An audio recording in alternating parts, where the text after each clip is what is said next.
2026లోకి వెళ్తున్నాం. I'm challenging you all here. 2026 is the most prophetic and the most powerful year for a believer. Are you ready to receive it? How many of you ready to receive it? విశ్వాసం ఉందా?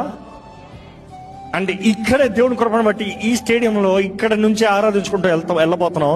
But I'm telling you, 2026 is the year of the Lord. Is the year of the Lord. God is telling me to declare it, the year of the Lord.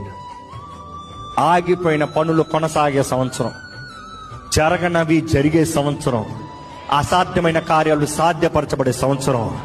నీ జీవితంలో ఒక నూతన ప్రారంభం కొరకు ఎదురు చూస్తున్నాడు. నీ దేవుడే నీ తలుపులు బద్దలు కొట్టి నిన్ను ముందుకు తీసుకెళ్లే సంవత్సరం. సిద్ధమా? You see, this is the most powerful year. కానీ దేవుడు ఒకటే చెప్పన్నాడు, నేను ముందుకెళ్ళి చేస్తాను కానీ